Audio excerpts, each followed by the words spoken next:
मित्रों, गरुड़ पुराण के अनुसार हर व्यक्ति की मृत्यु के बाद उसका फिर से जन्म होता है। ये जन्म और मरण का सिलसिला तब तक चलता रहता है जब तक व्यक्ति को मोक्ष न मिल जाए। गीता में भी भगवान श्री कृष्ण ने कहा है कि जिस तरह व्यक्ति अपने वस्त्र को बदलकर नए वस्त्र धारण करता है, उसी तरह आत्मा भी एक शरीर बदलकर नया शरीर धारण करती है।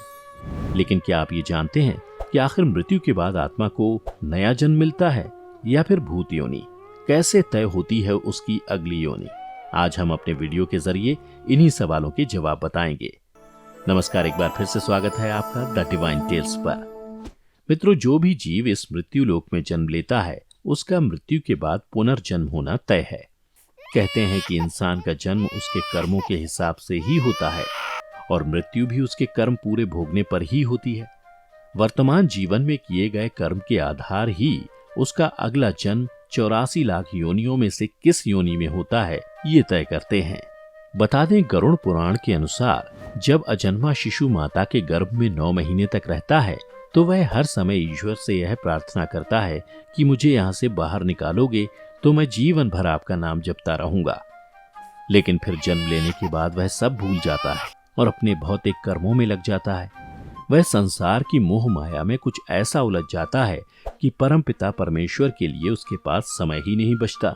मित्रों, गरुड़ पुराण में बताया गया है कि दूसरे की पत्नी से संबंध बनाने वाला व्यक्ति घोर नरक में जाता है।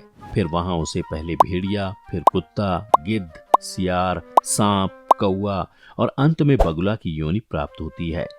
इन सब जन्मों के बाद अंत में उसे मनुष्य योनि मिलती है। वहीं बड़े भाई का अपमान करने वाले व्यक्ति को कौच नामक पक्षी के रूप में जन्म लेना पड़ता है। इतना ही नहीं, 10 सालों तक उसे इसी योनि में रहना पड़ता है। फिर उसे मनुष्य तन की प्राप्ति होती है। मित्रों, एक मनुष्य को कीड़े मकोड़े की योनि तब मिलती है जब वो सोने की चोरी करता है। वहीं जो व्यक्ति चांदी की वस्तु चोरी करता है, उसे कबूतर की योनि मिलती है। हमारे शास्त्रों के अनुसार हर स्त्री का आदर करना चाहिए। कभी भी किसी स्त्री को परेशान नहीं करना चाहिए, अन्यथा ऐसा करने वाला व्यक्ति पहले भेड़िए के रूप में जन्म लेता है, इसके बाद वह कुत्ता बनता है, फिर सियार, गिद्ध, सांप, कौवा और बगुला बनते हैं। इन सभी योनियों में जन्म लेने के बाद उसे मनुष्य योनि में जन्म मिलता है। मित्रों, गरुड़ पुराण में यह भी बताया गया है कि जो व्यक्ति अपने पितरों और देवी देवताओं को संतुष्ट किए बिना ही अपने प्राण त्याग देता है, उसे 100 वर्षों तक कौवे की योनि में रहना पड़ता है। इसके बाद वो मुर्गा बनता है और फिर 1 महीने के लिए सांप की योनि में जीवन बिताता है। अंत में उसे मनुष्य की योनि प्राप्त होती है। इसके अलावा गरुड़ पुराण में इस बात का भी वर्णन मिलता है कि इंसान का अगला जन्म उसकी चाहत और प्रवृत्ति के आधार पर भी निश्चित होता है।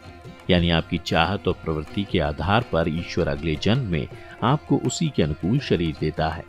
मान लीजिए, अगर आपकी चाहत लगातार कुछ न कुछ खाने की रहती है और आप भोजन के बारे में सोचते रहते हैं, तो अगले जन्म में हो सकता है कि आप पालतू सुअर बनकर जन्मे जो हर वक्त खाता रहता हो। इन सब के साथ गरुड़ पुराण में भूत योनि को लेकर भी कई बातें बताई गई हैं। मित्रों, इंसान अपने जीवन में कई ऐसे काम करता है जिसके बाद उन्हें भूत योनि में जाना पड़ता है। मित्रों, गरुड़ पुराण के प्रेत कल्प के अनुसार भगवान विष्णु पक्षीराज गरुड़ को प्रेतों के बारे में समझाते हुए बताते हैं कि जो इंसान अपने पुरखों की धन संपत्ति को नष्ट कर देता है या फिर किसी की जमीन धोखे से हड़प लेता है, वो लोग निश्चित रूप से प्रेत योनि में भटकते हैं। साथ ही साथ कुछ ऐसे भी लोग होते हैं जो अपनी जिंदगी में हार कर आत्महत्या कर लेते हैं। ऐसे लोग मरने के बाद प्रेत योनि में भटकते रहते हैं। वहीं अकाल मृत्यु से मरने वाले लोगों को भी प्रेत योनि में ही रहना होता है। इसलिए मित्रों, यदि आप पुनः मनुष्य की योनि में जन्म लेना चाहते हैं या फिर जीवन मृत्यु के इस चक्र से मुक्त होना चाहते हैं, तो इस जन्म में अच्छे कर्म करें और धार्मिक आदतें अपनाएं, ताकि आपको ईश्वर का सानिध्य प्राप्त हो सके।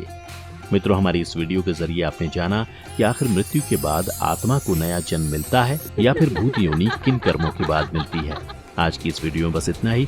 हम उम्मीद करते हैं कि हमारी वीडियो के जरिए आपको आपके कई सवालों के जवाब मिल ही गए होंगे। अगर ये वीडियो पसंद आई हो तो इसे लाइक और शेयर जरूर कीजिएगा। अगर आपने हमारे चैनल को सब्सक्राइब नहीं किया है तो जरूर करिए। इसके साथ ही मुझे दें इजाजत, और हाँ, वीडियो को अंत तक देखने के लिए आपका बहुत बहुत शुक्रिया।